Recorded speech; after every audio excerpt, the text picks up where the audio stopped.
Revenue, profit, and cash flow, the strategic difference. Imagine this. A company reports $500 million in revenue, 18% annual growth, expansion into new cities, aggressive hiring, new offices, media interviews, investor applause. From the outside, everything looks strong. Employees feel secure. Competitors feel threatened. Founders feel validated. And then suddenly, layoffs, emergency loans, delayed salaries, investor panic, collapse. What happened? How does a company that looks successful fail? The answer is almost always the same. They misunderstood the difference between revenue, profit, and cash flow. And that misunderstanding has destroyed more businesses than bad products, bad marketing, or bad competition combined. Today in Real World Business School, we dismantle this confusion completely. By the end of this class, you will read financial health differently. Understand why profitable companies die. Understand why unprofitable companies sometimes survive. And know how to manage your own numbers strategically. We begin with the number everyone loves to post online: revenue. Revenue is the total money generated from sales before expenses. It's called top line because it sits at the top of the income statement. It sounds powerful. It sounds impressive. But revenue alone tells you almost nothing about business health. Let's go back to the 20th century. During America's auto boom, companies like Ford Motor Company and General Motors generated enormous revenue. Factories were busy. Cars were rolling out daily. Sales numbers were massive. But underneath that revenue were structural weaknesses: heavy pension obligations, high fixed labor costs, expensive manufacturing plants, rigid union agreements. Revenue was strong, but cost structures were inflexible. When economic conditions shifted, those fixed costs didn't shrink. In 2008, General Motors filed for bankruptcy protection. Revenue didn't save it, because revenue is activity, not strength. Now fast forward to the 21st century, WeWork. Before its failed IPO attempt, WeWork reported billions in revenue. The growth was dramatic. New locations across continents, huge valuations, aggressive expansion. But the structure was fragile. They signed long-term 10 to 15-year leases, then rented those spaces to clients month to month. That's a timing mismatch. And they committed long-term. They earned short-term. Add to that high interior build-out costs, rapid hiring, executive spending. Revenue was rising, but obligations were heavier. When investor confidence dropped, the structure cracked. Revenue looked impressive. The foundation was unstable. The lesson? Revenue without cost discipline is dangerous. Revenue without structural alignment is misleading.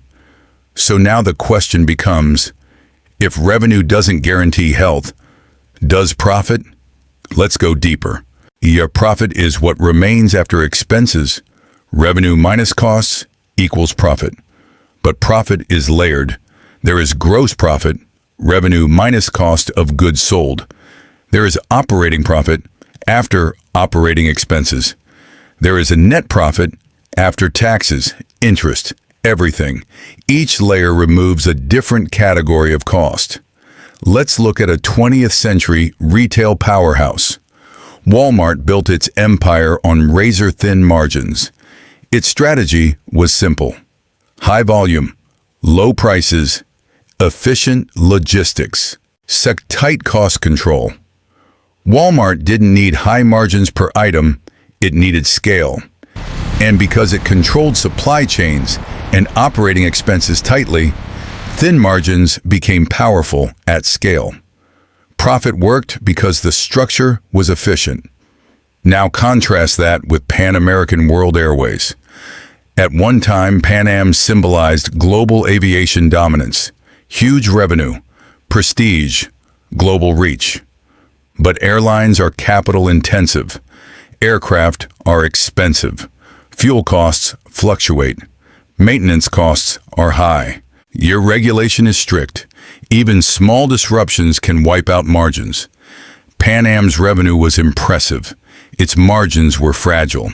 Eventually, it collapsed. Profit is not just about size. It's about resilience. Now let's move into the 21st century. Amazon is a fascinating example. For years, its retail operations ran on thin margins. But Amazon Web Services, AWS, generated high-margin cloud profits. The company's overall profitability depended heavily on that high-margin division. This shows something critical. Profit structure matters. Where your profit comes from matters. But here's the trap. Profit is calculated using accounting rules. It includes depreciation, amortization, accrual revenue, which means you can show profit on paper and still not have cash in your bank account. And that's where businesses get into trouble. Because profit is an accounting measure. Cash is reality. So now we go deeper. We talk about the number that determines survival. Cash flow. Yet cash flow measures real money moving in and out of your business, not invoices, not promises, not projected revenue, actual liquidity. There are three types: operating cash flow, from your core business; investing cash flow, buying and selling assets; financing cash flow, loans, equity, debt. The most critical for survival? Operating cash flow. Let's examine Uber. Uber generated massive revenue growth, expanded globally, dominated headlines. But for years, it burned billions in cash. Why didn't it collapse immediately? Because financing cash flow, investor capital, kept it alive. Investors funded the losses. Without that financing cushion, revenue growth alone would not have saved it. Now imagine a manufacturing business. $1 million in annual revenue, 20% profit margin. On paper, that looks strong. But clients pay in 120 days. Suppliers demand payment in 30 days. Salaries are monthly. Rent is fixed. You are profitable, but you are cash constrained. If too many payments are delayed, you miss payroll, and morale drops. Suppliers lose trust. Credit tightens. Pressure increases. This is a working capital crisis.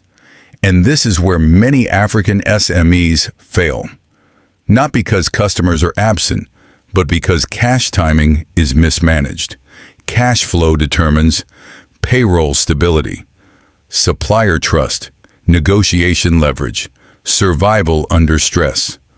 When cash disappears, confidence disappears, and collapse accelerates. Now let's connect everything strategically. Revenue answers. How much are we selling? Profit answers. How efficiently are we operating? Cash flow answers. Can we survive tomorrow morning? Strong businesses manage all three simultaneously. Let's build a strategic framework. First, diagnose revenue quality.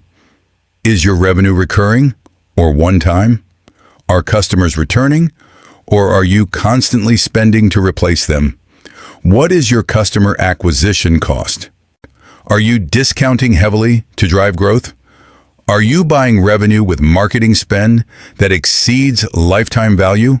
High revenue with low retention is unstable. Second, protect margins. Track your gross margin percentage. Track operating expense ratio. Are costs flexible or fixed? If revenue drops 10%, do expenses drop with it? If margins shrink while you grow, growth becomes dangerous. Third, master cash timing.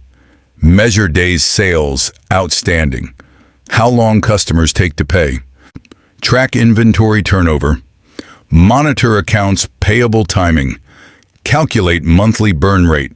Maintain at least 3 to 6 months of operating runway. This is especially critical in emerging markets where capital access is limited. You cannot depend on investor rescue. You must engineer survival. Balance aggression with liquidity. Growth is exciting. Liquidity is stabilizing. Now we reach executive thinking. Ask yourself, if revenue doubled tomorrow, would profit increase? Or would costs rise equally? If profit increased, would cash increase? Or would receivables pile up? If cash decreased, how long could we operate? 1 month? 3 months? 6 months? This is the thinking that separates operators from strategists. Revenue builds excitement. Profit builds credibility. Cash flow builds endurance. And endurance builds empires. Because in business history, very few companies die from lack of customers. Many die from lack of liquidity. Understand the difference. Master the balance. And you move from hustle to architecture. Welcome to Real World Business School. Class dismissed.